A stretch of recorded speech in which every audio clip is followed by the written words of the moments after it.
Hi everyone, my name is Alexa Arovanen and I am the founder and CEO of Voices for the Voiceless.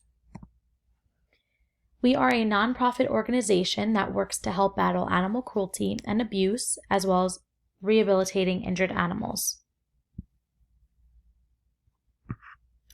So today I'm going to be talking about our plan to build an amazing facility to help achieve our goal. We are located and based in New York. Now, many people may think city, skyscrapers, traffic, people, congestion, and probably wonder how many animals and wildlife there really is in a city. However, we are based in the suburbs of New York, where the wildlife is dense and there is so much open land. So after being awarded $300,000 by our anonymous donor, Voices for the Voiceless decided that we wanted to purchase Kings Park Abandoned Psychiatric Hospital in New York. This hospital was built in 1885 and was closed in 1996, and has just been sitting on 800 acres of land for this many years. Now, these are actual photos of what the inside looks like now.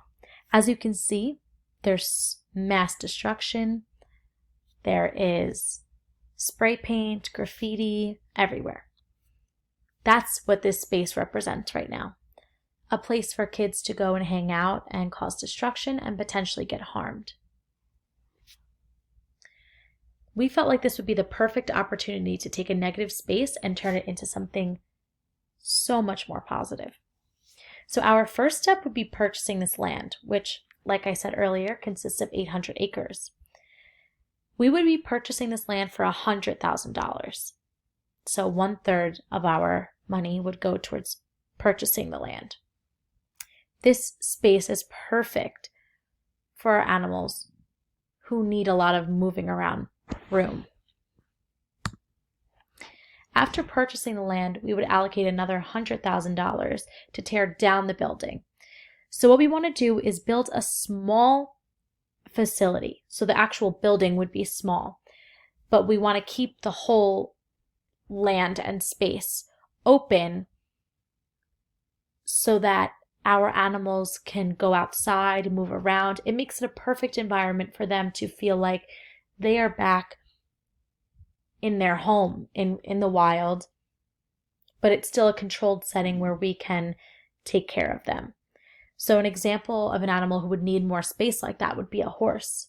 But we do need to keep the actual shelter, the building, big enough for the animals who have to stay indoors can. Lastly, we will allot the last remaining $100,000 on equipment. This is the most important part of our funding. Without the equipment, the food, water, comfortable sleeping areas, medical supplies, and therapy equipment, we would not exist. We would have no purpose. We need all of that to help these animals get better. So we allotted a good chunk of our funds towards this.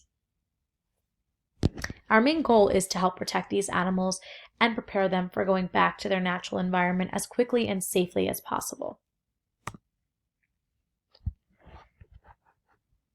This area is the perfect location for our rehabilitation center. So it has so much open land around it, but it is still close to major highways.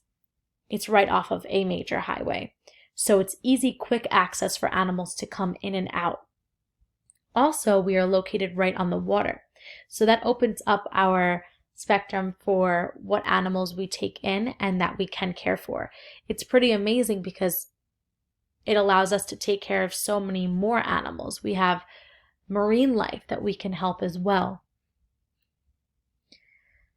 So being located in the suburbs of New York, the town itself is not that culturally diverse. It has a population as of last year of 17,282 people, and 88% of them are white residents. 5.29% are Hispanic, 4.63% are Asian, 1.09 are African American, and 1.05 are 2 or more races. This project would be so beneficial to the community culturally because Voices for the Voiceless is such a good cause. Being located here would bring so many different cultures all together to help out under one common goal. So many people can work together and bond to help our animals. And I believe this would be a great move for the community to both connect people together and rehabilitate animals at the same time, which both are so crucial to our daily lives.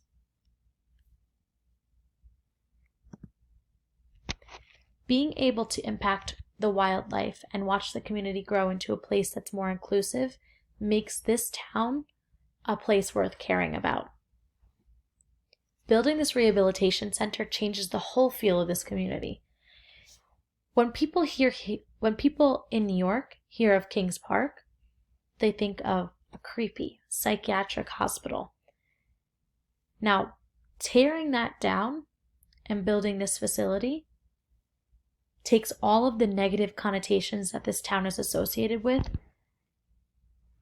and it brings positivity to the community.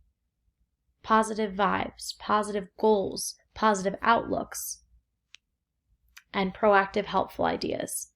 This gives people an opportunity to get involved in the community and make a difference in bettering the place that they call home. Thank you all for your time.